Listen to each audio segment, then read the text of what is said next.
በስመ አብ ወወልድ ወመንፈስ ቅዱስ አሐዱ አምላክ ይመጠን ግርም ትዛቲ ዕለት ወስብት ትዛቲ ሰዓት እንተ ባቲ ወርድ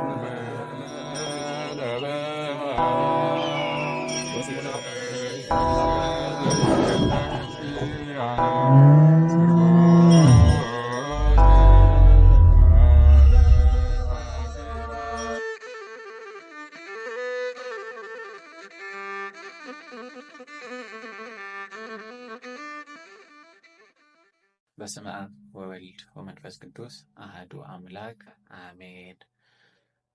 የእግዚአብሔር ቤተሰቦች እንደምንሰነበታችሁ። ቅዱስ አምላካችን እግዚአብሔር ዕድሜና ጤና ሰጥቶ እስከዚህ ሰዓትና ጊዜ ስላደረሰን ክብርና ምስጋና ለእርሱ ይሁን። የተረፈውንም ዘመናችንን ባርኮ ቀድሶ በሰላም ያሰንብተን። ከዚህ በማስከተል በነገር ክርስቶስ ላይ ሲነሱ የነበሩትን ውዥንብሮች በጥቂቱም ቢሆን ሊያነጻ ወይም ደግሞ ሊያጠራ ይችላል ብዬ ያሰብኩትን ትምህርት ይዤ ቀርቤያለሁ። አብራችሁን ቆዩ። ከሁሉ መሰረት የምናደርገው እመቤታችን ቅድስት ድንግል ማርያም ላይ ይሆናል ማለት ነው። እመቤታችን ቅድስት ድንግል ማርያም ጥንተ አብሶ አለባት ወይስ የለባትም የሚለውን ነገር እንመለከታለን። ሊቃውንተ ቤተክርስቲያን ምን ብለው አስተማሩ? ነገረ ማርያም ላይ የሚሰጠው የቤተክርስቲያን ትምህርት እንዴት ያለ ነው? ምን ይመስላል? በጥንተ አብሶ ዙሪያ ቤተክርስቲያን ምን ብላ አስተምራ ነበር የሚለውን እሱን እንመለከታለን። ከዛ በማስቀጠል የነገረ ክርስቶስ ነው ዘ ፎልን ኔቸር ኦፍ ክራይስት ብለው ያመጡታል። የጌታችን ኢየሱስ ክርስቶስን የወደቀውን የአዳምን ስጋ ለብሷል የሚል አስተምሮ ይዘው ይመጡበት አለ። ስለዚህ እነዚህ ሁለት አበይት ጉዳዮች ላይ መጽሐፍት ምን ይላሉ፣ አባቶችስ ምን ብለው አለፉ የሚሉትን እንመለከታለን። ወደ መጀመሪያው እንሂድ። ጌታችን ኢየሱስ ክርስቶስ የሰው ስጋ ለብሷል ወይ? አሁን ለብሷል። ጂኒኦሎጂው አለ አይደለ? ከአዳም ተነስቶ የሚሰጥ ትምህርት አለ። ያ ትምህርት ምን ይመስላል? ለምሳሌ በዜና አበው ላይ የተቀመጠውን የጌታችን ኢየሱስ ክርስቶስን የጂኒኦሎጂ ወይም ደግሞ የትውልድ ሐረግ መጽሐፍ ስንመለከት 61ኛ ትውልድ ያደርግና ያስቀምጣል። የነገር በጌታችን ኢየሱስ ክርስቶስን የትውልድ መጽሐፍ በሚጽፍበት ያንን ይይዝና ቅዱስ ማቴዎስ የዳዊት ልጅ አብርሃም ልጅ ብሎ ነው የሚጀምረው አይደለ ወንጌሉን ሲጽፍ። ስለዚህ ያ የቀደሙት የአባቶች መሰረት ያለበት የጌታችን ኢየሱስ ክርስቶስን ልደት በዛ አይነት መልኩ ጠቅሶት እናገኛለን። ለምሳሌ እዚህ ላይ በማሳያችሁ በቪዲዮ ላይ እንደምትመለከቱት ይሄኛው ጂኒኦሎጂ ጌታችን ኢየሱስ ክርስቶስ ከአዳም ጀምሮ እስከ እመቤታችን ቅድስት ድንግል ማርያም ድረስ እንዴት ሆኖ በምን መልኩ እንደመጣ ያንን የምናይበት ነው። መጀመሪያም ጌታችን እግዚአብሔር በሰማያት ለአዳም ቃል ኪዳን ሲሰጠው ከልጅ ልጅ ተወልጄ አድንሃለሁ የሚል ቃል ኪዳን ነው እና የሰጠው። በዛ ቃል ኪዳን መሰረት የእሱ የልጅ ልጆች እንዴት በትውልድ ተላልፈው እስከ እመቤታችን ድረስ እንደመጡ ያንን የምናይበት ነው። ይህን ለማየት ምናልባት ለማጥናትም እንዲመቻችሁ ይሄንን ኮፒውን ከስር በዲስክሪፕሽን ቦክስ ላይ በምናስቀምጥላችሁ የቴሌግራም ቻናል ገብታችሁ እንድታገኙ ከወዲሁ ለመጠቆም እፈልጋለሁ። ታገኙታላችሁ። ጂኒኦሎጂውን በደንብ ተመልከቱት። ከየት እንዴት ወዴት የሚሉትን ነገሮች በደንብ አድርጎ ያሳያቸዋል። አሁን እሱን ብዙም እዚህ ላይ መተንተኑ ብዙም ስለማያስፈልግ፣ ስለዚህ ውዥንብር እንዳይፈጠር ነው። ቤዚካሊ ጌታችን ኢየሱስ ክርስቶስ የሰውን ስጋ ነስቷል። ኦፍኮርስ እመቤታችን ቅድስት ድንግል ማርያም የአዳም ልጅ ናት የሚለውን ለማረጋገጥ ነው ይህን ጂኒኦሎጂ ማዘጋጀት ያስፈለገውና እሱን እንድትመለከቱ እየጋበዝኳችሁ የአትናቴዎስን መጽሐፍ እንመለከታለን። የመጀመሪያው የሰው ልጅ ተፈጥሮ እንዴት ነበረ፣ እግዚአብሔር አዳምን በምን እንዴት አድርጎ ሰራው ፈጠረው የሚለውትን ቅዱስ አትናቴዎስ በኦን ዘ ኢንካርኔሽን ላይ አስቀምጦታል። ይሄ በእንተ ተሰግወተ ቃል የሚለው ነው ትምህርቱ። እዚህ ላይ ምናልባት ብዙ ኮፒዎች ሊኖሩ ይችላሉ። ብዙ አይነት የዚህ መጽሐፍ ኮፒ ሊኖር ይችላል። የትኛውን ማን ያብብ፣ ግን እውነት ለመናገር ትክክለኛውን ሶርስ ማግኘቱ አንዱ ትልቁ ፈተና ነው። ምክንያቱም በዚህ ዘመን ያልተከሰቱ መጽሐፍት ስለማይገኙ። ወደ ቀጥተኛው ትምህርታችን እንሂድና እንመልከተው። ሰው ሲባል በስነ ተፈጥሮ ላንጉጁ ምናልባት ያስኬድ ከሆነ አላውቅም፣ ስነ ተፈጥሮ የሚለው ላይ በጥንተ ተፈጥሮ የሰው ልጅ ምን አይነት ባህሪ ነው ያለው? እግዚአብሔር መጀመሪያ ሰውን ፈጠረውና ከዚህ ከሚታይ ከሚጨበጥ አፈር ሰራውና ወደ ገነት ወሰደው። ገነት ወስዶም በዚያ በጎውን ሕይወት እንዲኖር በዚያ መልካም ሕይወት እንዲኖር ሰራው። ይህንን አባ አትናቴዎስ ቅዱስ አትናቴዎስ የእስክንድርያ እንዲህ ብለው ነው ያስቀመጡት። he set them in his own paradise and laid upon the single prohibition። አሁን እዛ ገነት ውስጥ ወስዶ ካስቀመጠው በኋላ አንዲት ሕግ አስቀመጠለት ነው የሚለው። if they guard the grace and retain the love lines of the original innocence, then the life of paradise should be theirs without sorrow, pain, and care after it, the assurance of immortality in heaven ብለው አስቀምጠውታል።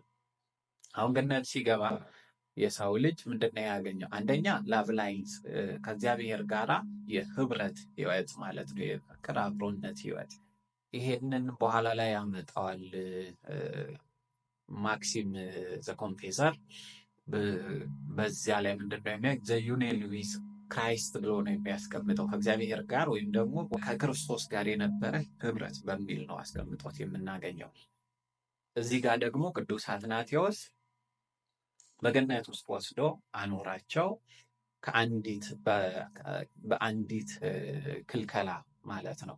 ያቺውም ክብራቸውን ጠብቀው የፍቅር መስመሩን ወይም ደግሞ ላቭ ላይንስ የሚለው ይሄ የህጉን ጠብቀው ቢኖሩ ወይም ደግሞ ህግ ነውና የተሰጣቸው ትምህርተ ጾም ነው ብሎ ሊቃውንት ያስቀምጣሉ። አትብላ የሚለው ትምህርተ ጾም ነው። ጾምን ሲያስተምረው ነው እግዚአብሔር ወልድ ኢየሱስ ክርስቶስ በዚያ በቀደመ ኩነቱ። ከዛ ዘን ዘ ላይፍ ላይን ፓራዳይስ ሹድ ቢ ዘይርስ ዊዛውት ሶሮ። ያንን ህግ ጠብቀው ከተቀመጡ ያ የገነት ህይወት ያለ ችግር፣ ያለ ጭንቀት፣ ያለ ህመም በነፃነት የነርሱ ይሆናል። ያም ህይወት ይላል ያም ህይወት the assurance of immortality in heaven ነው የሚለው። ያንን ህይወት ከጠበቁ በገነት ውስጥ ሲኖሩ ባለመሞት እንዲኖሩ ፈቅዶላቸዋል። ወይም ደግሞ እንደ ህግ ሆኖ ያ ይጸናላቸዋል። ይሄ አለመሞት እና በገነት ውስጥ መኖር። ይህንን ይዘው ቅዱስ አትናቴዎስ ሁለት ነገር ያስቀምጣል። አንደኛው ምንድን ነው? ይሄ የቅድመ አብሶና ድህረ አብሶ ያሉትን ነገሮች ያስቀምጣል። ቅድመ አብሶ ህግና ቦታ ነበራቸው አዳምና ሔዋን። ህጉ ምንድን ነው? አትብላ የሚለው። ቦታው ምንድን ነው? ገነት ናት። እነዚህ ሁለቱ ተጠብቀው ይኖሩላቸዋል። ህጉን ከጠበቁ አትብላ የሚለውን ህግ ከጠበቁ በገነት ውስጥ መኖር ይችላሉ። በዚያም በገነት ሲኖሩ አንደኛ ያለ ሐዘን፣ ያለ ስቃይ፣ ያለ መከራ፣ ያለ ሞት መኖር ይችላሉ። የት? በገነት ውስጥ ሲኖሩ። ነገር ግን ያንን ህግ ከሻሩ በኋላ ከጣሱ የሚገጥማቸውም ተነግሯቸዋል። ድህረ አብሶ ምንድነው የመጣው? እነዚህ ሁለቱ ከአዳም ባህሪ ወጥተዋል አይደለ? ወጥተዋል ሚንስ አበላሽቷቸዋል። አንደኛው ህግ ተሽሯል። ህግ ሲሻር መጀመሪያ የተሰጠው ቦታ ተነሳ። ከዚያም ተከትሎ ምን ሆነ? ኢሞርታሊቲ የነበረው በስጋው የነበረ ባህሪ ተገለጠ ማለት ነው። ሂሪቲዝ አሁን እዚህ ጋር አንድ ነገር መነሳት አለበት። አዳም ምን አይነት ባህሪና ተፈጥሮ ነው የነበረው? ይሄ አለመሞት ወይም ደግሞ ኢመዋቲነት የአዳም ተፈጥሮ ባህሪ ነው ወይ? አይደለም። የአዳም ባህሪ በመነሻው መጀመሪያም ሲፈጠር አዳም ሟች ነበረ። ሟች ነው፣ ስጋው ከመሬት ነው። ኦ አዳም መሬት አንተ ብሎ ነው የፈረደበት አይደለ?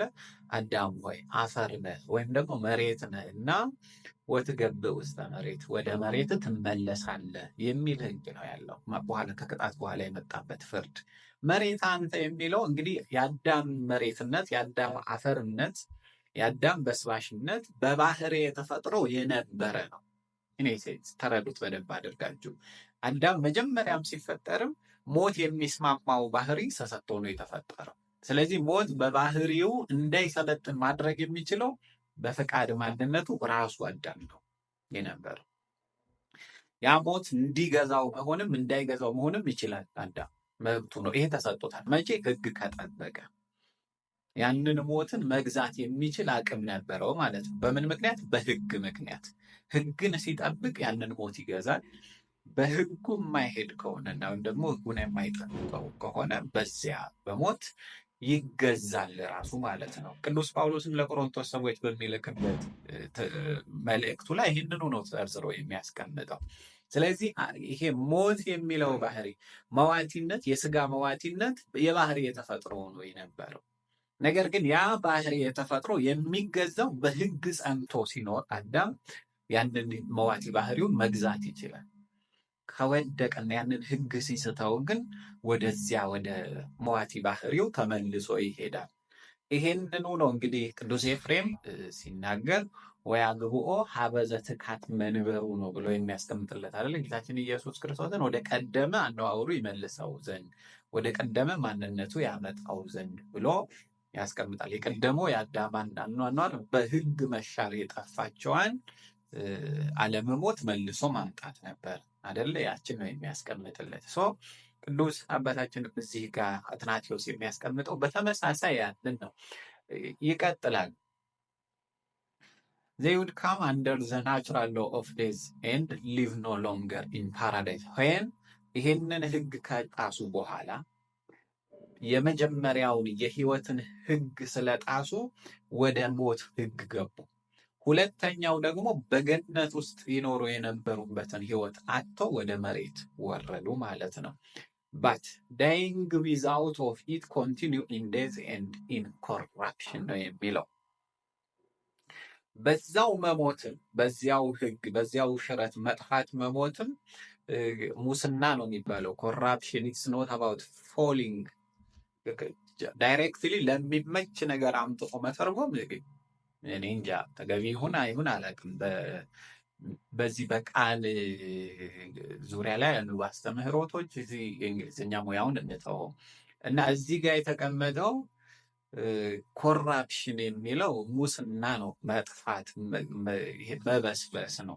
ስለዚህ ኮንቲኒው ኢን ዴዝ ኤንድ ኢን ኮራፕሽን ይሄ ሕጉ ነው። ሕጉ አሁን የመጀመሪያው የአዳም ባህሪ መዋቲ የነበረው ባህሪ ይገዛ የነበረው ሕግ ሲሻር ወደ ሙስና ማንነት ገባ ማለት ነው።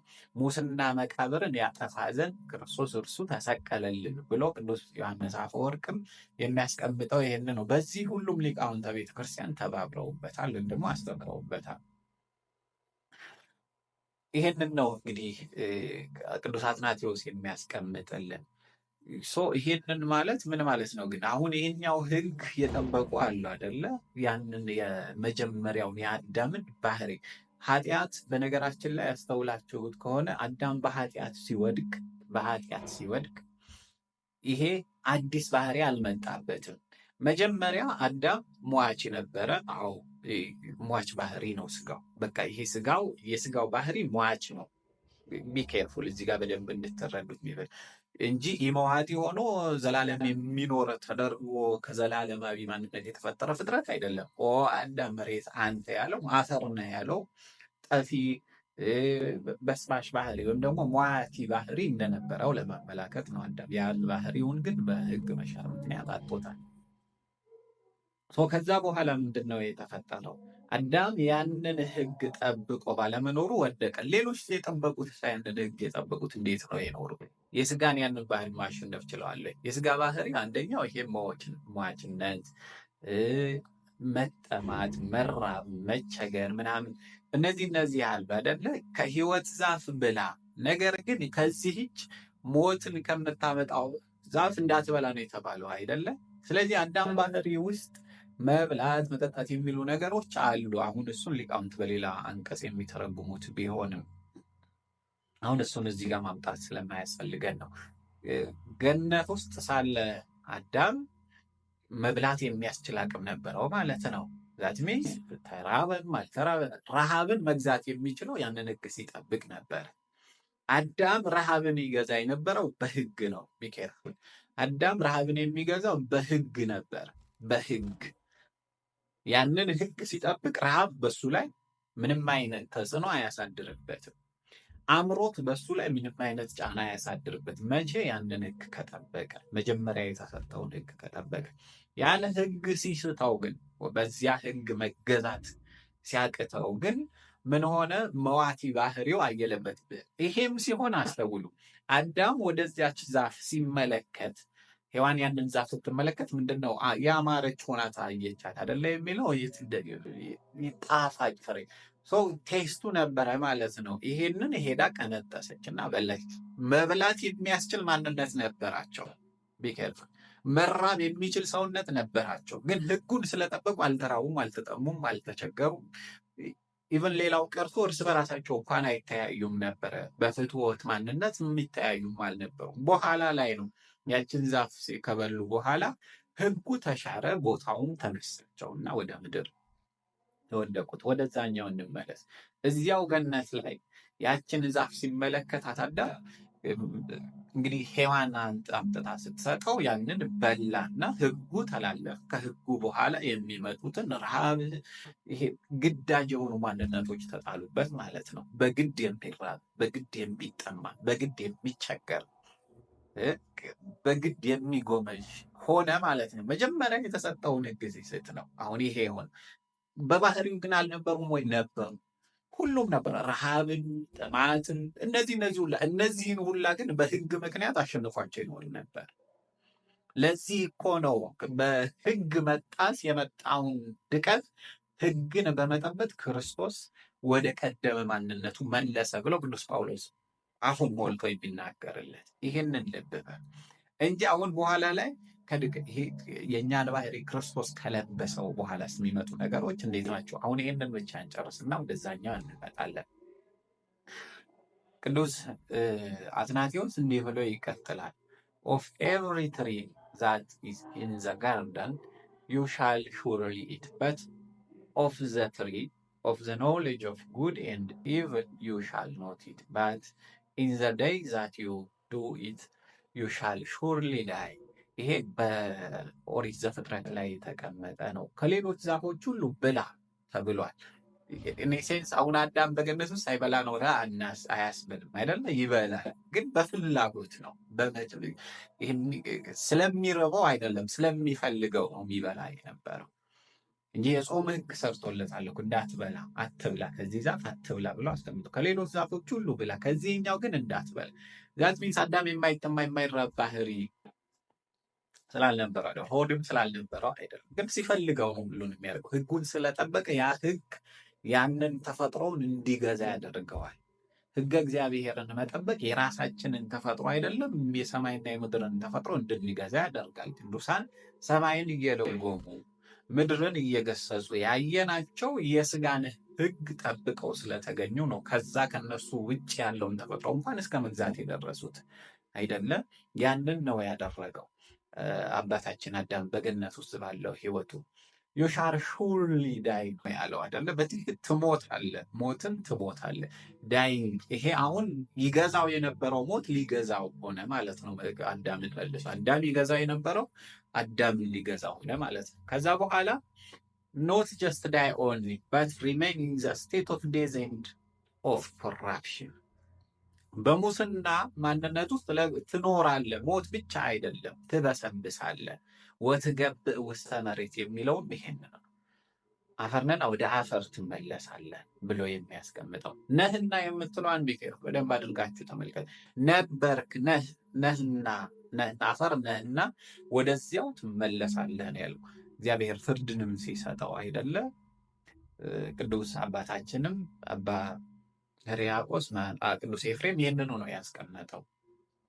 ስለዚህ ወደ ቀደመ ባህሪው ተመለሰ አዳም።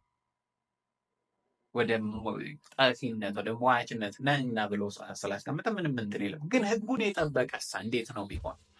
አስተውል። አሁን የትውልድ መጀመሪያ ደረጃ ልታስተውሉት የሚገባው ይሄ አለመሞት፣ ሞት የመጣብን አለመሞት ሳይሆን ሞት የመጣብን በአዳም ምክንያት ነው። ስለዚህ እንመልከተው እስቲ። ወደ ቀደመ ባህሪው ለመመለስ በመንገድ ላይ ነበር አዳም።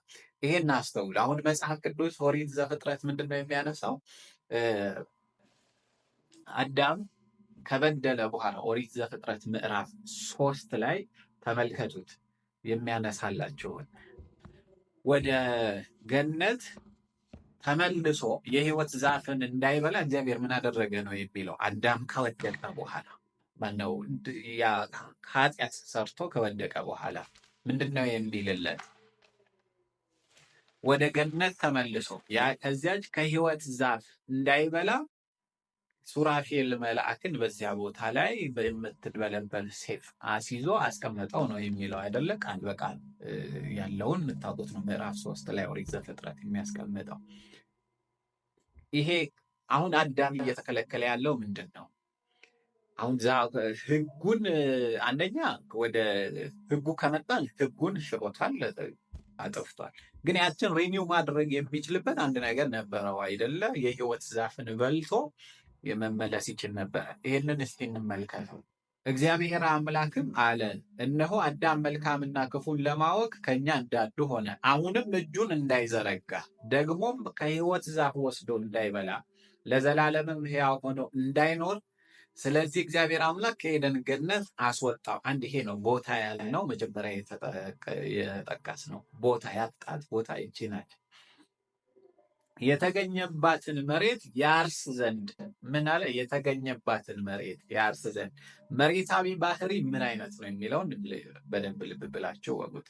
አዳምንም አስወጣው፣ ወደ ሕይወት ዛፍ የሚወስደውን መንገድ ለመጠበቅ ኪሩቤልንና የምትገለባበት የነበልባል ሰይፍን በኤደን ገነት ምስራቅ አስቀመጠ ብለው ነው የሚያስቀምጠው። ይህንን በትርጓሜ ላይ የምትመለከተው አዳም ወደዚያ ዛፍ ወደ ገነት የሚያስኬደው መንገድ ያውቆ ነበረ። የኖረበት ከተማው ስለነበረ ገነትም ከሰው ዓይን የራቀች አልነበረችም።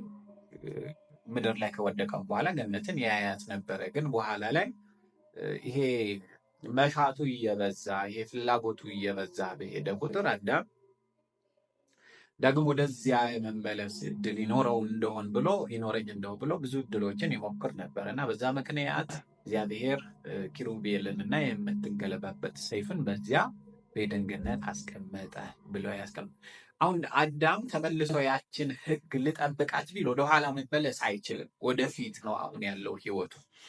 ሕጉን አልሽረው ወደኋላ ተመልሼ ያችን ዛፍ እንዳልበላው ልሁን ማለት አይችልም። ያ የሚሆን ነገር አይደለም። እንደዚህ ወደ ገነትም ልመለስ ቢል አይችልም። መጀመሪያ ያቺ ስለወደቀች ችኛዋንም መመለስ የማይቻለው ነው ሆነው የምናገኘው እና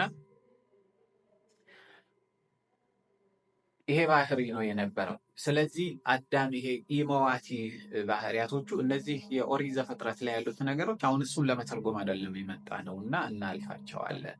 እያንዳንዳቸው ይተርጎሙ ቢባል ብዙ ጊዜ ብዙ ቀን የሚወስዱ ናቸው። ለምንድነው ያቺ የምትገለባበት ሰይፍ ያስቀመጠው? ኪሩቤል ለምን አስቀመጠ? አዳምስ ያቺ ሕይወት ዛፍ የተባለችዋ ማናት ሊወስዳት የነበረችዋ? እሱም ከዚህ ከጥፋቱ መልሳ ልታነሳው የምትችለው ዛፍ ሌሎችም በዚሁ ነው የሚታዩት። ለምሳሌ ቅዱስ አባታችን አባ አትናቴዎስ by nature of course man is mortal since he was made from nothing ብሎ ነው የሚያስቀምጠው። በተፈጥሮ የሰው ልጅ ሟች ነው። man is mortal since he was made from nothing ከምንም ተመቶ የተፈጠረ በመሆኑ ምክንያት የሰው ልጅ ሟች ነው ተፈጥሮ፣ ያ አፈር ባህሪ። ስለዚህ አሁን በኋላ ላይ የምናመጣቸው ነገሮች ይኖራሉ። ጌታችን ኢየሱስ ክርስቶስ አሁን ስጋ ስለለበሰ ሞተ። ሟችነቱ ወይም ደግሞ ሞቱ ሟች ባህሪ የለውም ቃል ወልድ ኢየሱስ ክርስቶስ እና ሞቱ ስጋን ስለለበሰ ነው። የትኛውን ስጋ? የአዳምን ስጋ እንጂ የወደቀውን የአዳምን ስጋ ስለለበሰ ነው የሚል ትንታኔ የለም በሊቃውንት ዘንድ። በየትኛውም ብንፈልግ የማናገኘው ነገር ቢኖር ይሄ ነው። አዳም የወደቀው ሕግን በመሻር ነው። ክርስቶስ ደግሞ ሕግን ጠብቆ ያንን ኢመዋቲነቱን ምን ሊመልስለት ነው የመጣው አይደለም። ስለዚህ ሰው መጀመሪያ ሟች ነበረ። ይሄው ሊቃውንት ይሄንኑ ነው ያስቀመጡት። አሁን ሟችነትን ምንድነው የሚያደርጉት? ይሄ ሟች መሆንን ከአዳም ከሕግ መጣስ በኋላ ያመጣው መዘዝ ነው እንጂ ከዛ በፊት አዳም ሟች አልነበረም የሚል አይነት ትንታኔ የሚያሰጡ አሉ። ኢትስ ኖት እንደዛ አይደለም። አዳም ተፈጥሮውም ሟች ነው ሰው ሲባል በቃ አዳም መጀመሪያ ይሄንኑ ነው የመሰከሩት ሊቃውንት። ማን ኢዝ ሞርታል፣ ይሄ ነው በቃ ያለው ነገር። ሲንስ ሂ ዋዝ ሜድ ፍሮም ናቲንግ፣ ይሄ ነው የተቀመጠልን። ከዚህ ውጪ ያለ ምንነትም ሌላ ተፈጥሮም የለውም የሰው ልጅ። ጌታችን ኢየሱስ ክርስቶስም ሲሞት አዳም ከወደቀ በኋላ የነበረውን ባህሪ ስጋ ስለለበሰ አይደለም። ሲጀመር የሰው ልጅ የአዳም ባህሪ ተፈጥሮ የተሰራው ከውድቀት በኋላ አይደለም። ከውድቀት በኋላ የሚመጣ ተፈጥሮ የለም በቤተ ክርስቲያን አስተምሮ። ከውድቀቱ በፊት የነበረው ነው የሰው ባህሪ ተብሎ የሚገለጠው። መራብ፣ መጠማት፣ መቸገር፣ እነዚህ ባህሪያተ ሰብ ወይም ደግሞ ባህሪያተ ስጋ ከተፈጥሮ ጋር የተሰጡት ማንነቶች ናቸው ለሰው ልጆች። ሕግን በመጠበቁ ግን እነዚህን ተፈጥሮዎች ገዝቷቸው ይኖር ነበር። ከዚያ በኋላስ ምን ሆነ? ሕግን ሲሽር እነዚያ ተፈጥሮዎች ራሱን የሚገዙት ሆኑ ማለት ነው። አሁን እኔና እናንተ ለምንድን ነው ይኸውላችሁ አንድ ነገር ላንሳላችሁ እዚህ ጋር ቅዱሳን በገዳማት ሲጋደሉ በተጋድሎ ህይወት ጸንተው ሲኖሩ ምንድነው ህይወታቸው የሚሆነው? የቀደመውን የአዳምን ባህሪ ለመላበስ ነው የሚተጉት የሚበቁት። ሲበቁ ብቃት ላይ ሲደርሱ ረሃብ አይገዛቸውም፣ ይገዙታል። ጥማት አይገዛቸውም፣ ይገዙታል። እግዚአብሔር ሲፈቅድላቸውም ሕያዋን ሆነው ይኖራሉ አይደለ? ስውራን አባቶች ወይም ግዑሳን አበው የምንላቸው አሉ። በዚህ ምድር ላይ እየኖሩ የማናያቸው የማንሰማቸው ግን በሕይወተ ሥጋ እንዳሉ ሆነው የሚኖሩ እስከ ዕለተ ምጽአት ድረስ ጠብቀው በዚያ ቀን ሥጋቸው አርፋ ትንሣኤ ዘለክብር ትንሣኤ ሙታንን የሚቀላቀሉ አባቶች አሉ። ሞትን መግዛት ማለት ይሄ ነው። አሁንም ሊቃውንት በገዳም የሚተጉ አባቶቻችን መነኮሳትም ያንን የነበረውን የቀደመውን የአዳምን ባህሪ ለመላበስ ነው ስጋቸውን አድክመው በትጋሃ ሌሊት በሰጊድ በጾም በብዙ ወደ እግዚአብሔር ቀርበው አካሄዳቸውን ከእግዚአብሔር ጋር አድርገው ያንን ባህሪ የሚላበሱት። ያ ባህሪ አዳም የመጀመሪያው ባህሪ አዳም መመለስ ያለበት በሕግ መጣስ የጠፋ ነውና በሕግ መጠበቅ የሚመለስ ነው። አሁንም ያለው ሕይወቱ እና ስርዓቱ ይሄ ነው። መንፈሳዊ አባት ሲበቃ ያንን የቀደመውን ጥፋት በፊት ወይም ደግሞ ሳያጠፋ በፊት የነበረውን አዳምን የመምሰል ተግባር ነው ባህሪ ነው የሚያገኙት ማለት ነው። ስለዚህ ይሄ ባህሪ አለ። ለምሳሌ እኛ የምንጠማው በግድ ነው አይደለም? የምንራበው በግድ ነው። አልራብም በቃ ዛሬማ እንዳይርበኝ መሆን አለብኝ ብለን ብንል አንችለው። የስጋችን እንደው ችለነው እንኳን ብንገታው የስጋችን ጉስቁልና ይታይብናል፣ ይገለጥብናል።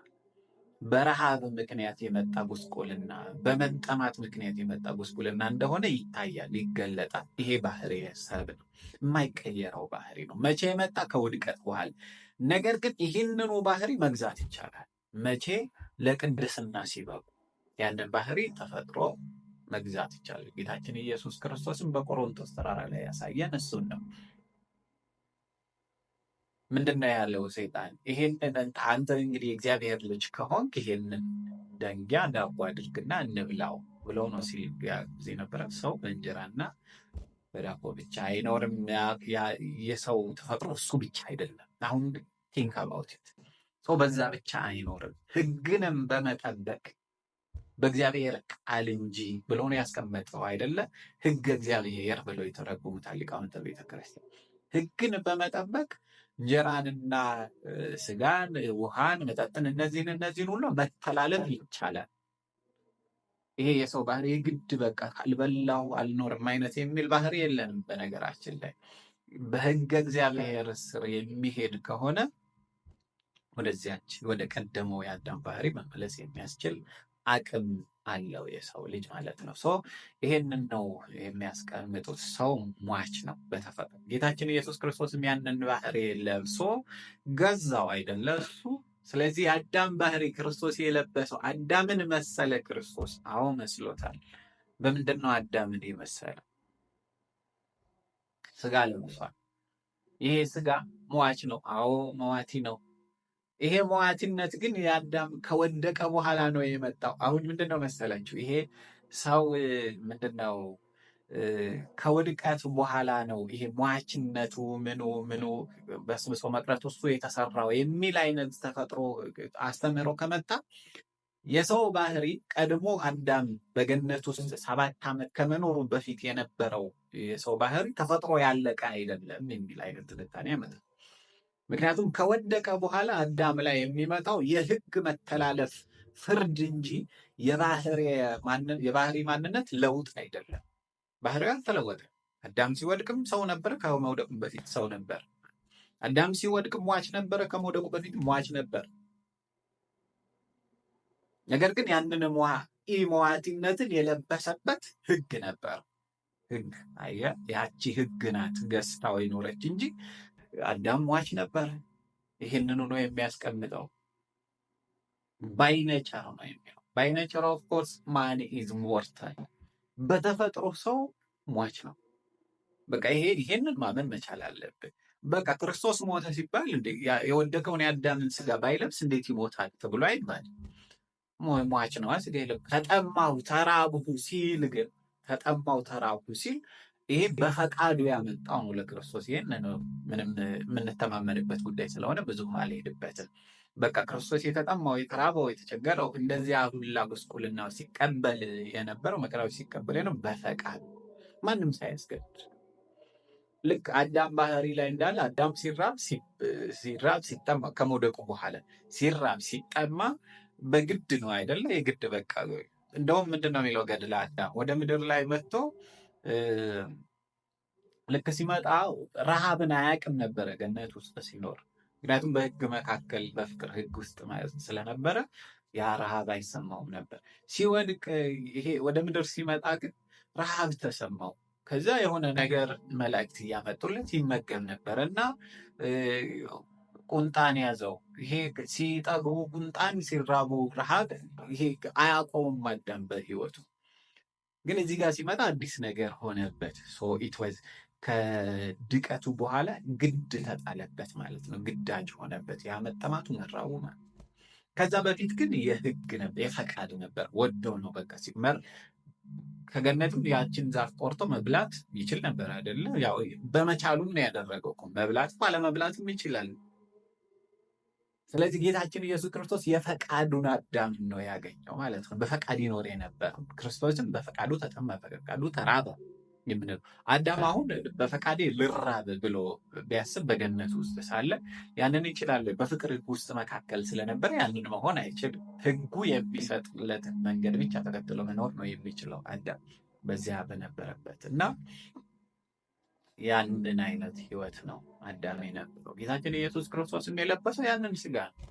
ሞርታል የነበረውን ስጋ ባይ ኔቸር ሞርታል ነው ያ ስጋ። በቃ በተፈጥሮ ሞርታል። ረሃብ ጥም ምናምን ይስማማዋል፣ 100% ይስማማው ነበር ያ ስጋ የነበረው። ስለዚህ ከወደቀ በኋላ የመጣው አዳም ነው እንዲህ ሟች ምናምን አይደለም። ሟች አዳም ነበረ መጀመሪያ። ከዛ በኋላ የመጣው ሞቶ መቅረትም ነው። ከላይ ምንድን ነው ብለን የነበረው ሪሜኒንግ ዘ ስቴት ኦፍ ዴዝ ኤንድ ኮራፕሽን፣ በዚያም በሞትና በሙስና ህይወት ውስጥ መኖርን መክረምንም ነው ያገኘው የሰው ልጅ። ይሄን ደግሞ ክርስቶስ አላገኘም አይደለም። ሞቶ አልቀረም። ቅዱስህን መበስበስን ያይ ዘንድ አትተውም የሚለውም ቅዱስ ዳዊት ቅዱስ ጳውሎስም በሮሜ መልእክቱ ላይ የሚያስቀምጠው ይሄንን ነው። ጌታችን ኢየሱስ ክርስቶስን ሲነሳና ያ ነበረ መጀመሪያ የምናነሳለት ባህሪ ሰብ እሱ ነበረ። እንቀጥል። then turning from eternal things to things corruptible by counsel of the devil they had become the cause of their own corruption in death ነው የሚለው። አሁን በሞት ጥፋት በራሳቸው ባመጡት የሕግ መሻር ምክንያት በሞት መጥፋት ውስጥ ወደቁ ነው ብሎ የሚያነሳው አይደለም። they had become the cause of their own corruption። እንግዲህ በሞት መጥፋትን በራሳቸው ላይ አመጡ። በምን ምክንያት? በራሳቸው ሕግ መተላለፍ ወይም በራሳቸው ጥፋት ምክንያት ሞት መጣባቸው ማለት ነው። ዚህ ዋት ሀፕንድ። ከዚህ የሚቀጥልና ይሄ የሆነውም ይሄ ነው። በሰው አሁን ቅዱስ አትናቴዎስ ያነሳውን ነው ማነሳላችሁ። በሰው ልጆች ስነ ተፈጥሮ ዙሪያ ምንድን ነው ያስቀመጠው የሚለው for as I said before through they were by nature subjected to corruption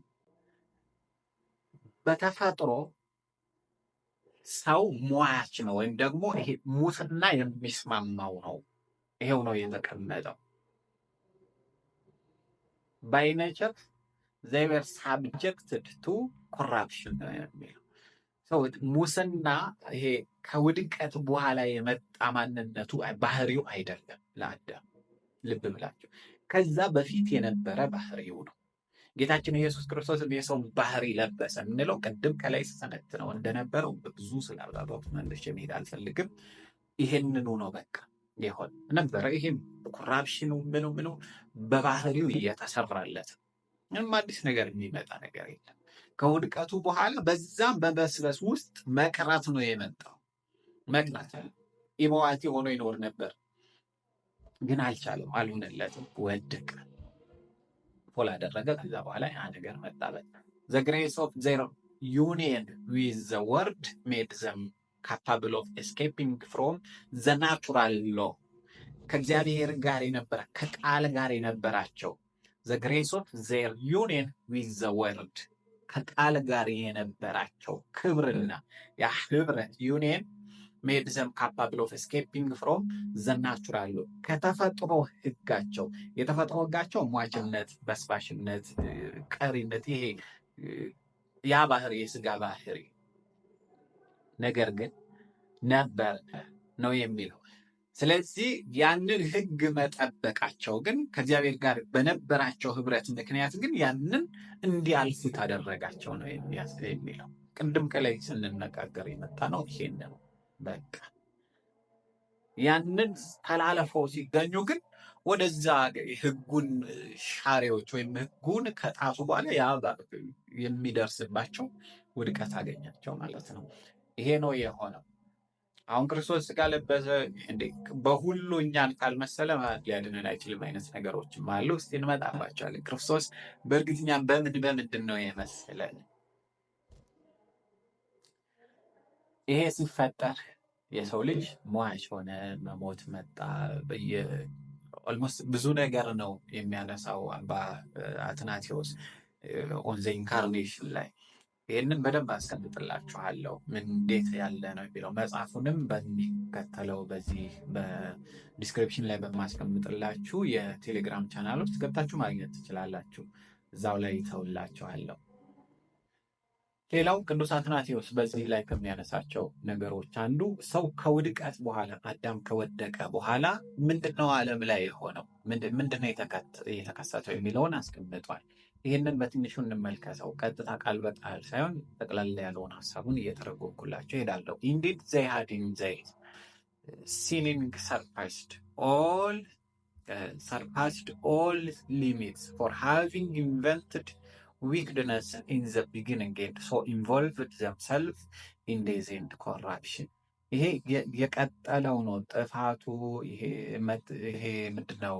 ሙስናው፣ ሞቱ ከዚህ ከስንፍናቸው በላይ ይሄ ትእዛዝን መተላለፍ የስንፍና ምልክት ነው እና ያንን ከማለፋቸው በላይ ሞትንና ሙስናን አስቀጥለውት ነበረ።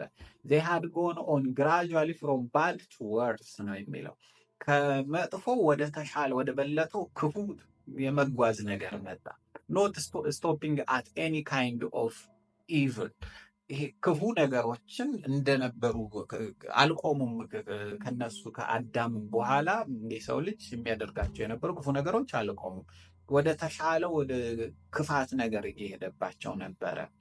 not stopping at any one kind of evil ቢያንስ አንድ ኃጢአት ላይ ብቻ ጸንተው አልቆዩም። ህግ ማጥፋት ነበር አይደለም መጀመሪያው። ከዛ በኋላ የመጣው ግን የበለጠ ሌላ ብዙ ጥፋቶች ናቸው።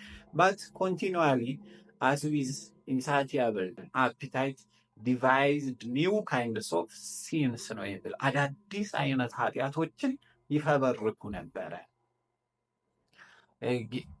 ያወጡ ነበረ adulteries theft were everywhere ይሄ ምንድነው ዝሙት ስርቆት እነዚህ በሁሉ ቦታ ነበረ murder raping filled the earth ዓለምን ሞላ ይሄ ምንድነው ግድያ ብዙ ነው laws was discarded in corruption and injustice ህግም በሙስናና በኢፍትሃዊነት ይካሄድ ወይም ደግሞ ይሻሩ ነበረ ወይም ደግሞ ይጣፉ ነበረ ሙስና መጀመሪያ የሚያመጣው ነው መጠፋፋቱ እሱ ያለበት ነው ኢንጀስቲስ ኢፍትሃዊነትም ከዚህ በኋላ የመጣ ነው ምንድነው የሆነ all kinds of inequalities were perpetrated by all ነው የሚለው በሁሉም ይሄ all kinds of inequality ወይም ደግሞ እኩል አለመሆን በሁሉ ነገሮች በዙ ሞሉ ነው ብሎ የሚያስቀምጠው both singly and in common ለብቸኝነትም ለጋራም ሲሰሩ ነበረ cities were warring with cities ከተሞች ከከተሞች ጋር ይጣሩ ነበረ nations were rising against nation ከሀገር ጋር በሀገር ላይ ይነሳ ነበር መንግስት በመንግስት ላይ ይነሳ ነበር እንዲህ አይነት ነገሮች ቀጠሉ በዚህች ምድር ላይ አሁን ይሄ ሁሉ አዳም ይሰራው አይደለም ልብ ብላችሁ ተመልከቱ አዳም ይሄን ሁሉ አላደረገም ኔሽን በኔሽን ላይ ሲነሳ ድረስ አዳም አልቆየም በመሰረቱ በሱ ዘመን ያ አይነት ስርዓት ሁኔታ አልተፈጠረም እሱ ያቺ የመጣችበት ድቀቱ ያስከተለችው ሙስናን ያቀኝ እንዲህ አይነት ነገሮች ሆኑ But as the martyr apostle of Christ says the woman changed the nature used into that which is against nature ሴቶቻቸው ይላል አይደለ ቅዱስ ጳውሎስ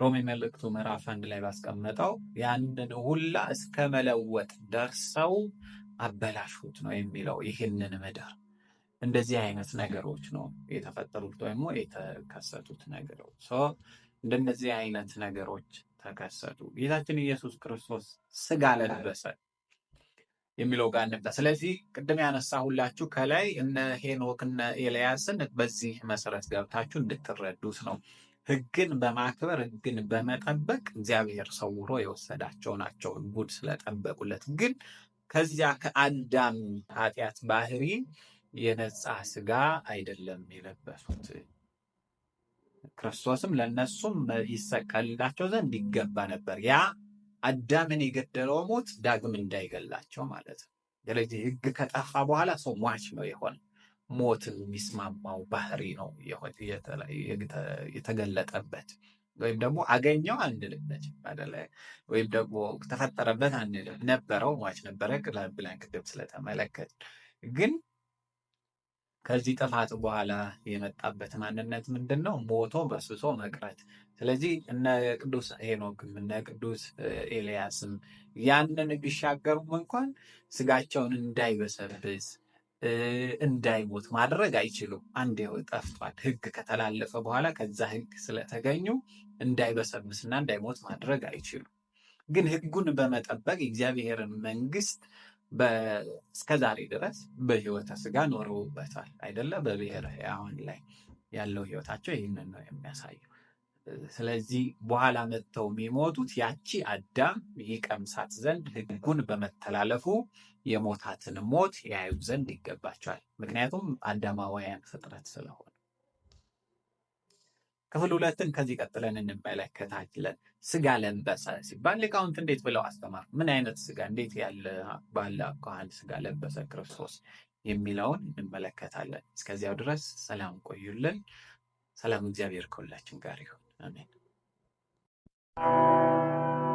በስመ አብ ወወልድ ወመንፈስ ቅዱስ አሐዱ አምላክ ይመጠን ግርም ትዛቲ ዕለት ወጽት ትዛቲ ሰዓት እንተባቲ ወርድ መንፈስ